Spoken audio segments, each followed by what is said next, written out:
most MSPs have reactive accounting, tax, and finance functions. And by reactive, I mean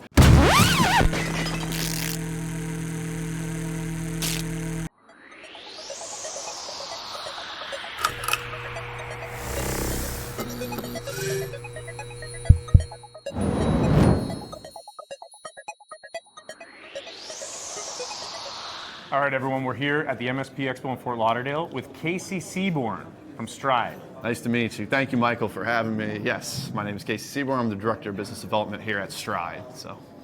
Okay, we've been in a couple talks already where the MSPs are getting some of the basics about financial best practices, particularly themed about positioning their business to be sold. But those best practices are still the fundamentals, even just for operating the business. Absolutely. Give us your hot take on the basics. What are they? What should people know about? I think my first hot take would be most MSPs have reactive accounting, tax, and finance functions. And by reactive, I mean you're not setting a plan, you're not aligning your foundations of your bookkeeping, your accounting, your tax to the goals for your business if you're setting goals anyway. And you're also being reactive in terms of closing your books after the fact when it's too late or the year-end scramble, as so many do, to get ready for tax time. That would be my hottest take. I feel that. I have both experienced it beneficially. Like someone will contact me in December and say, I got to spend before the year ends, so I'll sign up for the year, which I thank them for. Yeah. Why does that happen?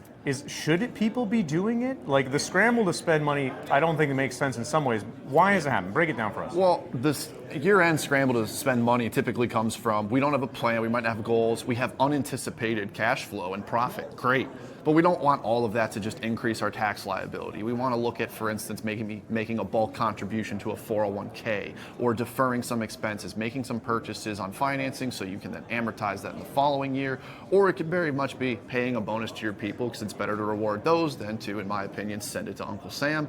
Those are some of the reactive. And why does this happen though? It typically happens because $1 million to $5 to $10 million MSP owners are busy. Your sales, your operations, your consulting, your tech, your accounting, your finance, your functions that really inherently aren't meant for you to sit in that hat. But whether you sit and have a CFO or not, that function exists in your business, and it typically becomes an afterthought. Most MSPs, hey, I'm getting paid, I'm making money, that's good enough. I'll let my accountant handle it. And I promise you, your tax guy does not want to have an unfinished book, not closed from the year end, categorizing expenses, closing prior periods at the end of the tax season or the beginning of the tax year. It's just not what they want to spend their time doing.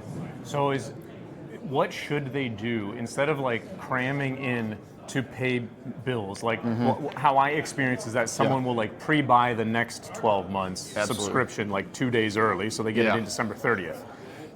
See, part of what I really recommend is doing cost optimization. If there's things that you're going to be investing in, new tools, new infrastructure, maybe AI enablement, whatever the case is, new devices, have a plan throughout the year because there's probably some sort of credit that you can look for as a business owner, making sure you're qualifying the deduction, the expense. For instance, one of the things we tell a lot of our MSPs is you're going to conferences, you're going to a lot of shows, you should be deducting that expense, and you can turn that into a vacation as long as you meet certain criteria that the IRS has clearly laid out, like over 50% of the time you're on that trip has to be dedicated towards work. So let's say you take a 3-day trip for a conference, for an MSP Expo, you could stay Friday, Saturday, and you could deduct the travel expense down, the hotel booking when you were there, and then obviously the personal expenses are yours to absorb, but you can make, it's just one of those little benefits that if you have a proactive CPA or a tax accountant who can advise you on that, you can have a plan along the way, so it's not that, hey, haphazard year at the end, what do we spend this money on to avoid taxes? Yeah, I think you could summarize many entrepreneurs and small business owners as having a haphazard approach to the books. Yes, and typically, Michael, it starts with the bookkeeping foundations. Does your chart of accounts align as an MSP? Who's doing the books? If you're not closing your books on a monthly basis and you're struggling to collect revenue, start there. Don't worry about valuation, don't worry about strategies, start there. It's really the fundamentals of accounting, starts with that chart of accounts. Whether you're a peer group, whether you're part of SLI or True Methods or one of theirs, ask what other MSPs are doing, but try to find a partner who understands your industry, because just because they're a CPA or just because they work with other professional service businesses doesn't mean they're experts at deferring revenue, collecting a lot of upfront costs or pass-through costs from your clients on big infrastructure improvements. They might not understand that process, or even, hey, what should my gross margin be on my managed services? How do you calculate utilization rate? Those are the questions that you can't answer unless you have that foundational books in place and a good system to maintain that. 'Cause it's not a one-time set it and forget it. It's a monthly set of activities, the same way on your monthly service contracts you're providing for your clients. I guarantee you that many people listening do not rectify their books at the end of every month. No. And I say that because I don't do that. I don't do that. Fortunately, I have a person that I trust fully to do my books. It's my fiance, shout out Mallory. Fortunately, she helps me with this. It's a very time-consuming task, which is why I would put my money on it, that Yes. many MSPs aren't doing it monthly, and they do it when they realize that they got the calendar reminder that in 1 month they're due, and then it's like a scramble, and you're like, that whole month is ruined because you're spending like 60 hours a week doing the job, and then another 20, 30 hours a week like riddled with anxiety trying to get it all done. So like, it's a good concept. It's a good concept. But if someone's in that boat where the last 3 years they know they shouldn't, but they still leave it to the end, what can you say to help them make the first easy step so that it's more manageable to do monthly? I mean, first and foremost, it usually starts with talk to your CPA, but CPAs sit in a very specific position in a business structure, meaning they do tax planning, prep, and advisory. Prep is getting your return done, plans, billing, that plan that throughout the year. Hey, reasonable comp analysis for S-Corp owners, quarterly estimates, advising on how much you're gonna be making for the year and putting strategies in place, and then tax strategy. So many business owners wanna say, what's the strategy, what's the strategy? Are you paying your return on time? Are you filing an extension? Are you moving to a most tax benefit plan? Are you an S-Corp if you're a single member LLC? Or are you still taxed as an S-Corp or a sole proprietorship? Starting there is usually the foundation, but then it's gonna open up that can of worms, which is your bookkeeping and accounting. Is your balance sheet accurate? Can you get a usable P&L on a monthly basis? Are you even on a QuickBooks Online or a Xero or some cloud-based infrastructure, as opposed to many MSPs love being on QuickBooks Desktop because they can secure it locally, but you're losing so much of the benefits of user availability and just a lot of CPAs that can work with you. But really, it always comes back to take a look at the foundations. How does information flow? Meaning, if you're using a PSA, and every MSP does 3 things, every business does 3 things. They get work, they do work, they get paid for work. What does that revenue cycle look like? How easy is it to go from a proposal to a signed closed deal to an invoice to getting paid from your clients? That's where we uniquely sit with many of our engagements and say, okay, how are you getting paid? Because usually paying bills, payroll, those are self-explanatory, but closing the books is typically tied towards the revenue complications. Are we tracking revenue? What period is it in? Are we tracking costs associated with it? How much was made? Is this accurate? Getting billing out. If you start there, you're gonna uncover, okay, this is why it takes so long. This is why we're not closing our books, and you can kind of root cause your way back to the ideal solution, saying, okay, what is the process in place? Is it in-house? Is it me doing it? Is it outsourcing to a CPA, a local bookkeeper? Is it hiring somebody internally? Or is it hiring somebody like Stride, where we're doing all of that in a one-stop shop, where you can have your accounting, finance, your PSA consulting, and your tax all in one house, and it usually will add to a better value. But it's one of those things where if you're a business owner, and you made a good point, the time for a business owner to be doing invoicing and closing the books, we can calculate that as an opportunity cost. Because most CEOs of an MSP, if you were a billable hourly rate technician, you'd be $175 to $400 an hour in most markets, depending on where you are. Obviously skill range in there, but for general speaking, let's say $250 an hour. If you're spending 10 hours a month on your books, or as we see sometimes a week, you can do the math. That's $2,500 to $10,000 a month. You can hire a resource or multiple resources to do the books to a high level in a proactive way for that investment, instead of just eating that as a business owner, where you should be working on your business, not in the functions of your business. The position I'm in, that I think many people are, is that they know that it's worthwhile to get a bookkeeper at least. Absolutely. But there's definitely a hesitation because it requires a very high level of trust. This person is going to have full access to any account that you pay for with your credit card, which pretty much is every account. Absolutely. Like this is why I have not yet hired an external bookkeeper, and I tax my fiance, who also runs her own business. it is a burden on her to do my books because she's the CEO of her company. So like she's getting hit. She's getting hit. Both sides, yeah. But it's because personally I have an apprehension that in order to get the bookkeeper to have unlimited access to all the receipts that I pay for, that means I got to give them like my logins to every SaaS platform that I pay for, my Stripe, and that like. So what do you say to the business owner there that's behind that obstacle? How do you, because this is a must do in our business. Otherwise, we'll never retire. We'll always be doing the books, right? So how do you get them over that? I think it's the conversation of operational maturity, but then also what are your goals? If you want to run an MSP and you want to be somewhere happy with a lifestyle, $500,000, under $1 million, you could probably manage the books yourself, and you could probably have a small solution, maybe a part-time bookkeeper who does a couple functions and a CPA. But if you have aspirations to grow or improve your valuations, you're going to have to release some of that to some point. Think of it with your clients. They probably find a lot of liability giving an MSP all their access to their logins, their cyber, to everything that their business functions on, and they rely on you. Finding a partner that has typically, it's not going to be a CPA that works in their one shop and might have a part-time accountant or bookkeeper that works in their clients. It's typically going to be an advisory or a managed outsourced services company. I love this conversation because MSPs, you do this. You do technology, you do systems, you do cybersecurity, you do processes, hardware. We do that. There's a lot of partners out there that do accounting, tax, PSA consulting, advisory, in the same style of a managed service business where they're really a partner, not a service provider. And I always say, if you're ready to take that next step to grow, look for a service provider or a partner instead of a service provider. A service provider is going to be somebody, they pay bills, they send invoices, you tell them what to do.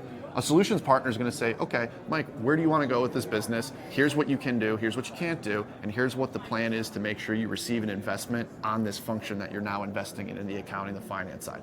Those conversations I find naturally build the trust, but you're going to have apprehension, and I think that's where aligning with somebody who might be SOC 2 certified or has the SOC 2 practices in place, they have security, checks and balances.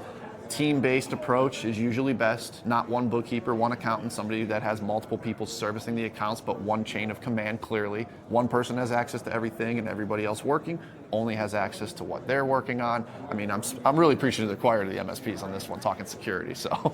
I think you answered that with the eat your own dog food answer, but then I spun it. Okay, Yes, let me explain yes. my interpretation. So, the eat your own dog food part. I'm projecting the perceived apprehension from an MSP, small MSP, saying, I don't trust someone to have access to all my accounts. But Casey said, we ask our clients to give us that. Okay, so that's the eat your own dog food, but the spin on that, the opportunity, because I like talking about sales. Okay, the sales opportunity here is if you might have to go through these growing pains. You'll find a bookkeeping provider and you'll work out standard operating procedures with them on how they can securely access your accounts to facilitate books and reconciliation. Absolutely. That could now be a source of referrals. Correct. Because they're going to serve other small businesses.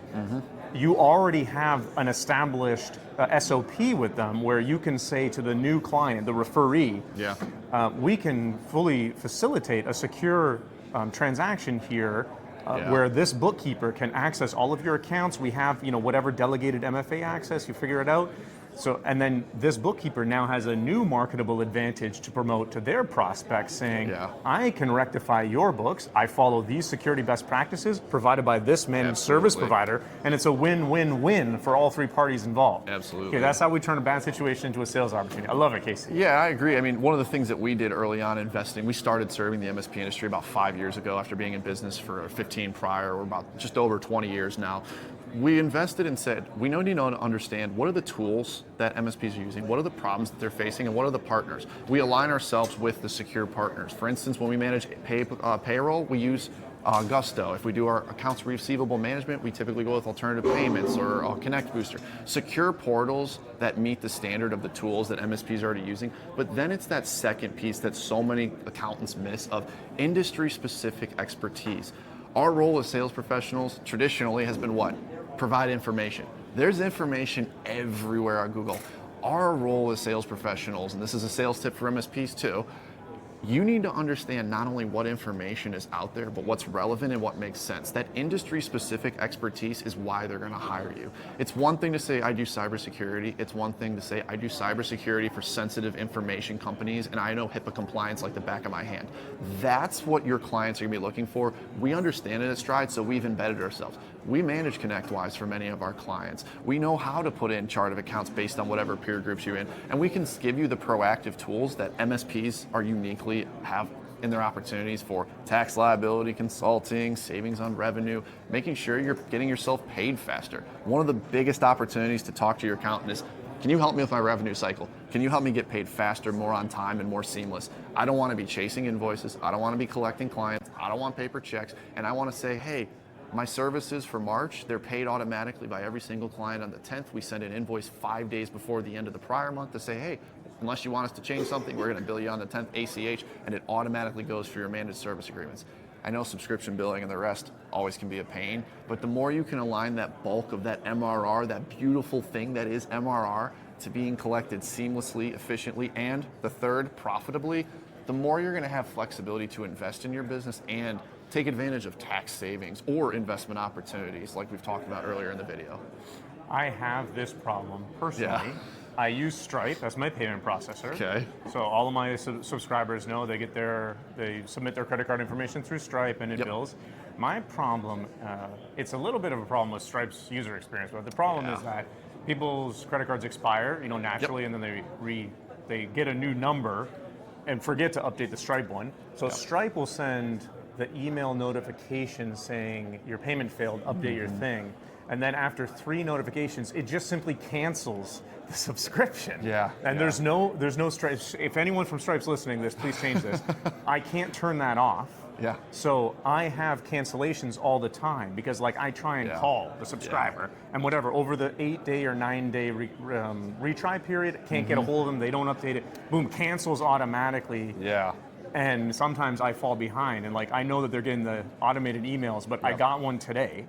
And now I've been trying to be more prompt with it because I know if I wait too many days and forget, boom, canceled. Absolutely. And then I don't get the notification that they canceled. So then, at the end of the month, It's I'm just like, gone. why is Where's my the number revenue? down?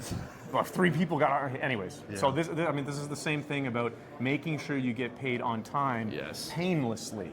We live 2025, we should be able, as long as the person appreciates the value, you should be able to get the money when you agreed. Absolutely. No hassle, we're not mailing checks anymore. Please don't do that.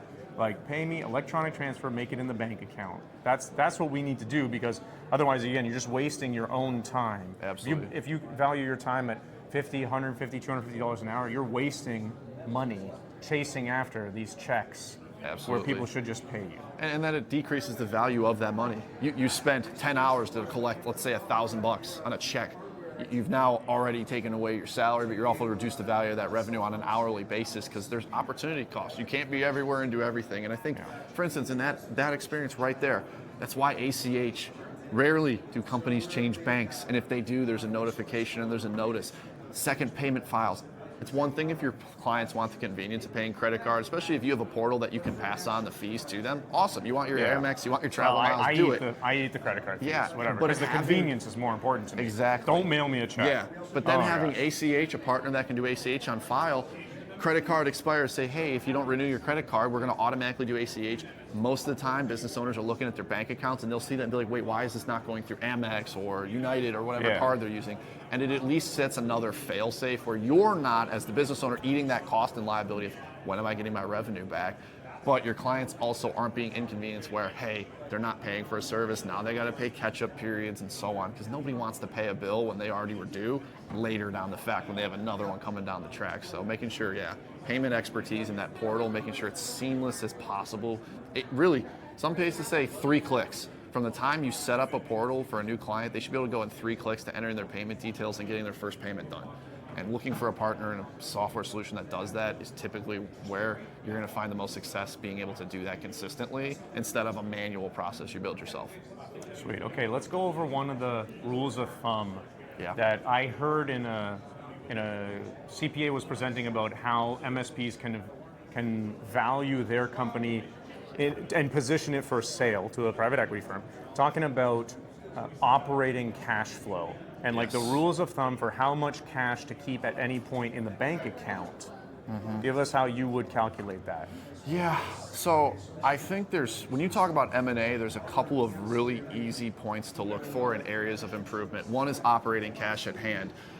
If a partner's coming in and looking to acquire you, and you have 3 to 4 months of operating cash on hand, not just sitting in a checking account, but some sort of easily accessible savings, maybe high interest, money market, whatever the case is, they're gonna say, wow, they have enough to cushion where if they lose a client or something happens, they can cover their expenses and people. That's a secure, higher value business, more mature.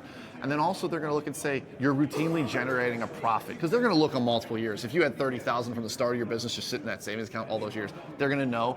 But then it comes down to the second component of, it means your business isn't too burdened by overhead. That's going to increase your business. They're not saying, oh, you need a bunch of techs just to make that level of revenue. No, you can grow revenue profitably, and your client acquisition cost is usually in check if you're not spending a bunch on paid social or paid advertisement and media. You can spend certain, you should be spending something, but you're not overspending. You're not spending, hey, for a lifetime value client of 100,000, you're not spending 60 or 70,000 to get that client over the course of a year or two, which, believe it or not, those numbers are very realistic for some MSPs when you factor in time. And then third, one of the biggest improvements for valuations is spreading out your revenue, meaning you shouldn't have more than 1 or 2 clients that are 10% of your total gross revenue. That is seen as a huge detractor of liability and valuation for your MSP, because they're going to say you lose that one client, that's going to not only eat into your revenue, but guess where that's coming from? It's going to hit cash flow and your net profit more than anything. And business owners buy other businesses to generate profit. So the more agreements and the more revenue you can spread out across a diverse client base is going to increase that valuation. And one of the biggest things we see in the area, maintain your agreements. You can't have the handshake deal and the pen and paper and the napkin that you met with your buddy at the Chamber of Commerce that's been there for 10 years. You understand that client's been with you, but when someone's looking at buying your MSP, they want to make sure they can buy an asset that can transcend you or the individual business owner, meaning that client's not going to leave as soon as new ownership comes in. That starts with lock solid agreements. It's why many MSPs have gone to the 3-year agreement, because the PE, the M&A firms, they love to see that because it gives a true actionable and really a forecastable level of profitability over the next few years, reduces that risk towards the buyer. That's really what happens. Predictability. Yes. That's the unifying trend that I heard from all 3 areas. Like the predictability in consistently having the same cash flow or proportionally the same, like as you grow. Predictability, and then de-risking having one giant client and then 20 small clients, because again, predictability. You could at any time lose one client. If it's the big one, it's a deal breaker. Predictability. And you definitely don't want to have too much cash on hand. I don't want to say, like, hey, tell us about that, because let's say things are going good. Knock on wood, things are going well. Is there too much cash to have in the bank account? And if so, what should you do with it otherwise? Absolutely. Our standard is 3 to 6 months, depending on your level of risk tolerance, of operating cash on hand, meaning to cover your overhead, your people, to keep the lights on, keep running. If you didn't have any dollars of revenue coming in, you could pay that off. Working with your accountants to track that. When you start getting more than 6 months, though, you're not only losing, obviously, inflation, but you're losing that opportunity cost of where should I be investing in that. One of the number one things we talk about with MSP owners is, how do you pay yourself? If you're knowing what your cash flow is, you know your profit, you can reasonably say, I can contribute this to a 401k. I can give my employees a match. That's going to improve retention, which is going to improve client satisfaction, which is going to reduce churn, increase profitability. All of these effects cascade with each other, and it's funny because it starts from just knowing your numbers. If you can accurately and, like you said, predictably know where you're going to be in the financial health of your business, you can say and have way more flexibility, way more freedom to say, what do I want to do with this, and how can I use this money to grow my business, pay myself, pay my people? It gives you that really the abundance of opportunity.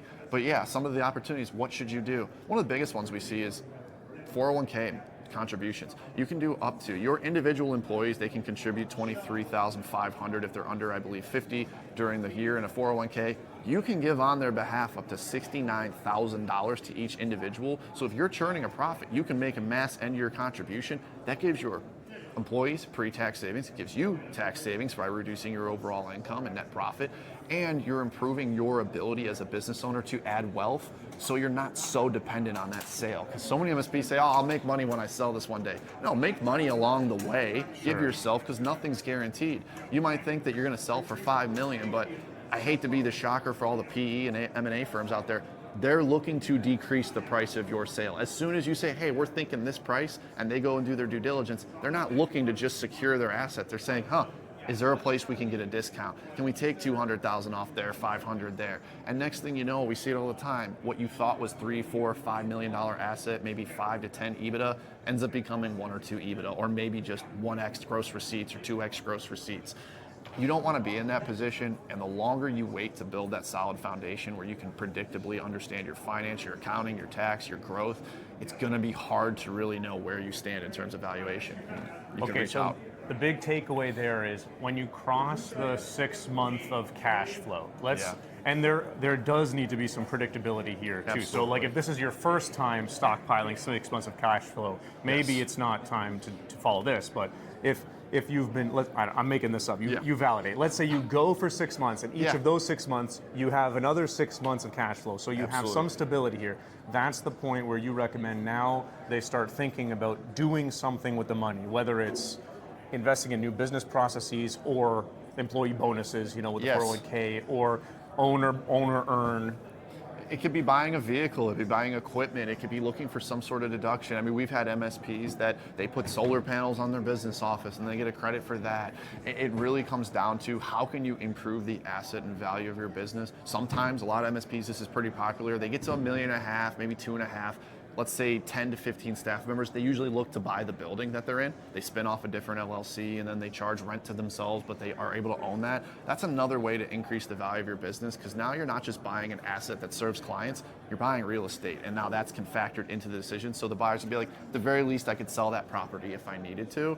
But really, when you say, okay, I've hit $1 million, I've hit $1.5 million, I've cash flow positive for 6 to 12 months, I've started to save cash flow, I'm getting a month, 2 months in, really start to look and invest then. Because if you're cash flowing every month, let's say $5,000 to $10,000, there's somewhere you could put that money into your business to grow, because too many MSPs say, how am I going to take this $1.5 million and continue to increase the value? The number one thing you could do to increase value of your business is get new revenue, new sales, new logos, because that's only going to add to the equation. But if you're in an equation where profitability, cash flow positive isn't a single consistent thing every single month, don't grow, eliminate those costs.